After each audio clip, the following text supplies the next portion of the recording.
Greetings, I'm Sandra, and I'm 31 years old. A few months ago, I went through a divorce with my husband, Kevin. We met back in college, seated together in a few classes, which led to conversations and, eventually, a deep and genuine love. Despite our strong bond, we faced a significant challenge.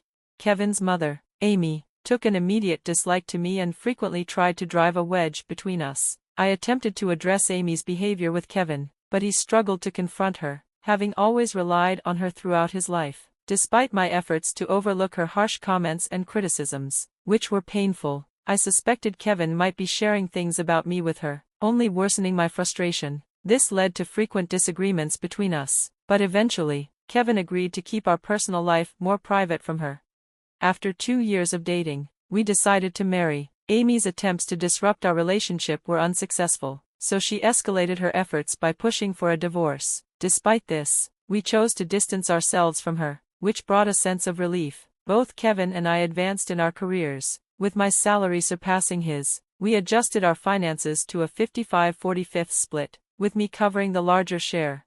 Though we were content, I felt a personal void and a desire to do more with my time. Given my passion for design, I considered pursuing something fulfilling that I could manage from home. Web design seemed like the perfect fit. I secretly enrolled in courses and invested in the necessary equipment, planning to surprise Kevin with my progress. My projects remained a secret, shared only with my close friend Mary. This new venture marked the beginning of an exciting chapter in my life.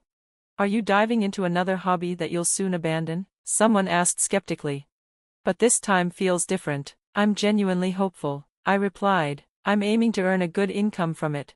You're planning to make money from it? That's new. Tell me more, they urged. Well, you know how much I love design and creativity. It's not painting, though. That's too exhausting for me. I've started exploring web design, I said with enthusiasm. That sounds promising. Web design is indeed a lucrative field, they agreed. Yes, I've completed a few courses and am eager to start working. I'm even considering launching my own business, I shared. Starting your own business? Huh, I imagined you'd join a design firm, they remarked. That seems a bit too conventional for me. I fear I'd lose interest quickly, I confessed. However, I have a few friends who are entrepreneurs and could use help with designing their logos and websites. That sounds brilliant, they exclaimed. With Mary's introductions, I began working with some affluent clients willing to take a chance on a newcomer. Despite my initial inexperience, they were impressed with my work, leading to more referrals and a significant increase in my income from this side project. This financial boost greatly eased our situation. I started saving, hoping to surprise Kevin with something special. However, whenever I tried to discuss it, he seemed uninterested or too busy. I began to sense something was amiss with Kevin, especially when he admitted to spending all his money on investments right after payday. Despite a minor argument, we managed to get by that month with extra effort on my part. But when the same issue occurred the following month, my frustration peaked. I hoped that my stern words would prompt him to be more responsible, but the pattern continued, leaving me exasperated yet even more determined to be cautious. Meanwhile, my web design venture was thriving, proving to be more than just a passing hobby but a rewarding and fulfilling career. By the third consecutive month of Kevin being broke, my patience was exhausted. How could you let this happen again? Haven't you learned anything? I confronted him, my voice tinged with disbelief and frustration. Kevin attempted to justify his actions. I'm just trying to maximize our returns. But yes, I've made some mistakes. Mistakes? You're losing your entire paycheck on these investments and now you're depending on me to bail us out again, I pointed out, my voice firm. Kevin seemed to think it was manageable. You've got your income, right? We'll just keep going as we have been. No, I can't keep doing this. I won't cover for you this month. You need to sort out your expenses, I declared, drawing a firm line. What? You can't just leave me without money, he protested. Well, you shouldn't have squandered your paycheck if you wanted to avoid this situation. There's always public transport. It's not about looking poor, it's about facing the consequences of your actions, I explained, hoping to instill some responsibility. Kevin lashed out, accusing me of being selfish and ruthless for not supporting him as his wife. How could you do this to your husband? He charged. And what about what I've done to cover your losses? Can't you see things from my perspective? I tried to make him understand the strain his actions were putting on both our finances and our relationship. But Kevin refused to see reason. "You don't have a perspective I can understand," he said before storming out. Left alone, I couldn't help but suspect Amy's influence behind Kevin's sudden change in behavior.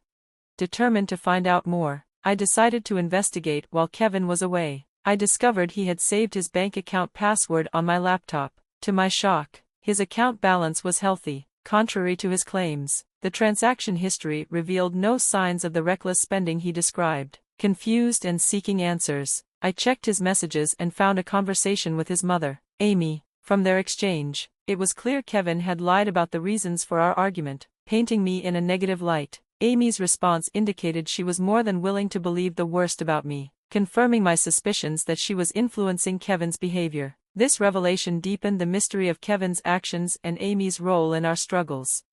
Further digging into Kevin and Amy's conversation history, I uncovered a few unsettling truths. Amy had been bombarding Kevin with messages, constantly pointing out what she perceived as my flaws, such as being greedy and staying with Kevin solely for his financial resources. This was particularly hurtful since I had been the main financial support in our household. Additionally, Amy's influence on Kevin was more profound than I realized. Kevin had been sharing minor grievances about me with her, and she had only encouraged his dissatisfaction. This was a major factor in Kevin's increasing distance. The final blow came when I discovered their scheme to financially isolate me. Kevin had initially been reluctant, but over time, Amy's persistent encouragement of his complaints led him to agree. He even shared details about my extra work hours and our major argument, using these as justification for their plan. Feeling deeply betrayed, I turned to Mary, my trusted confidant, for support and perspective. Arriving at her doorstep close to midnight, her concern was evident as she welcomed me in and offered a glass of wine. Mary listened intently as I recounted my discoveries. "It's about Amy and Kevin," I began, my voice tinged with disbelief and pain. "Oh no, what have they done now?" Mary's expression turned serious. I explained how Kevin had pretended to squander his money on bad investments, but in reality, he had been withholding financial support on purpose. "Why would he do that? You've been managing most of our expenses," Mary questioned, puzzled. "That's the baffling part. And yes, Amy has been fueling this whole scheme," I confirmed, feeling a mix of anger and heartache.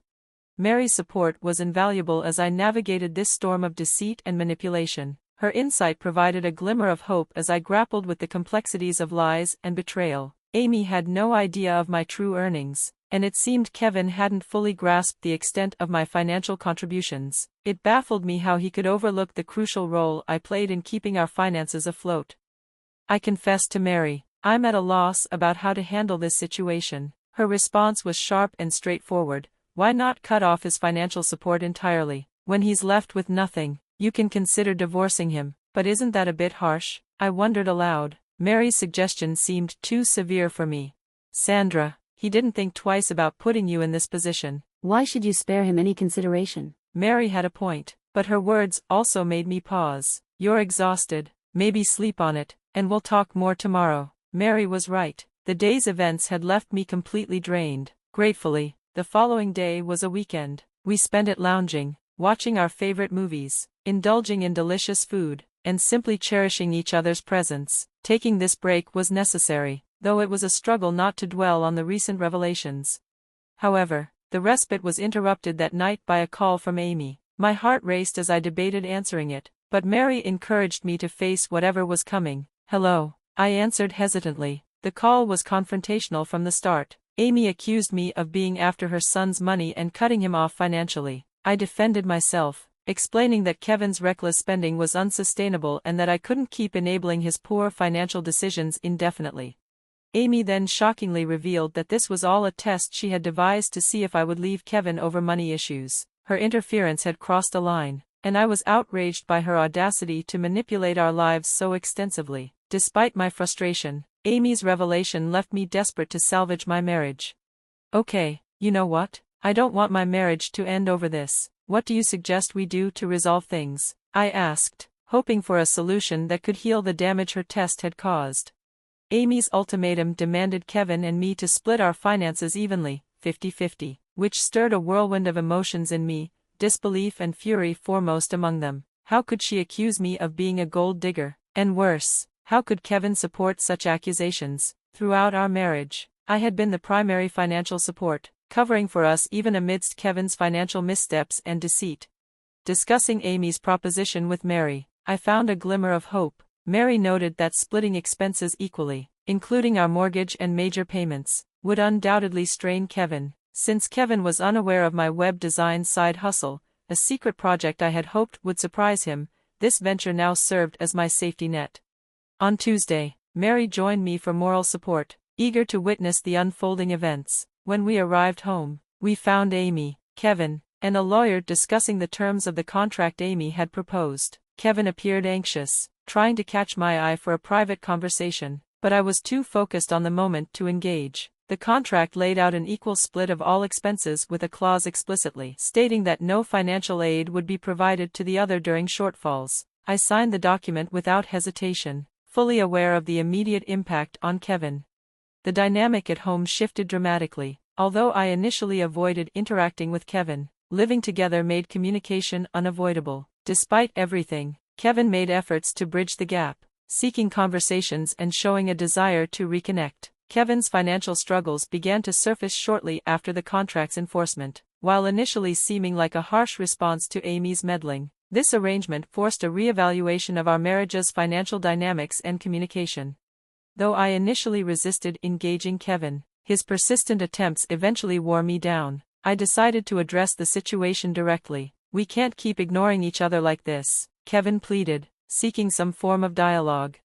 "What do you expect me to say, Kevin? After everything, You still sided with that contract to test my intentions?" I retorted, frustration evident in my voice. Kevin's justification seemed weak. "I just wanted to make sure you weren't with me for the money. You know the issues my mom has caused us." I couldn't help but challenge his logic. "And yet you listened to her, even though it's clear she's been nothing but trouble for us. What financial lure do you think I'm supposedly after?" Kevin attempted to extend an olive branch, suggesting he could help me if I faced financial difficulties. "That would defeat the whole purpose of your test, wouldn't it? Besides, I'm managing just fine without breaking our contract," I pointed out, highlighting the absurdity of his position. The situation at home became increasingly strained as Kevin struggled to reconcile his mother's influence with the reality of our deteriorating relationship. The contract not only separated our finances but also exposed a side of Kevin that was willing to jeopardize our marriage over unfounded suspicions. Meanwhile, I embraced the financial freedom the contract provided. No longer burdened with covering Kevin's share of the expenses, I indulged in personal pleasures, dining out, exploring cultural spots, and enjoying life with Mary. Our adventures, shared openly on social media, starkly contrasted with Kevin's constrained circumstances. He often declined invitations, citing financial limitations as his reason. My side gig in web design thrived, allowing me to reduce my hours at my day job, a move that further highlighted the disparity between our financial situations. I even considered quitting my day job to focus entirely on my design work. Watching Kevin struggle, I felt a twinge of sympathy but reminded myself that he had chosen this path. even our groceries were split. Emphasizing the divide between us. His side of the pantry and fridge was starkly bare compared to mine, a visual representation of the consequences of his decisions. The climax of our saga arrived with Amy's unexpected visit. The tension was palpable, a culmination of choices and consequences setting the stage for an inevitable confrontation. Returning from an outing with Mary, I was taken aback to find Amy waiting for me. "Oh hi, Amy, what's up?" I greeted, masking my surprise. "Don't play dumb," she snapped. "I know about your scheming. I'm considering calling the police on you for stealing from Kevin." Bewildered, I asked, "Why on earth would I steal from Kevin?" Amy accused me of seeking revenge for the contract ordeal, claiming I was living lavishly while Kevin suffered. I couldn't help but laugh at the absurdity. Kevin barely has any money for me to steal. And remember, it was you who pushed us into this contract, not me.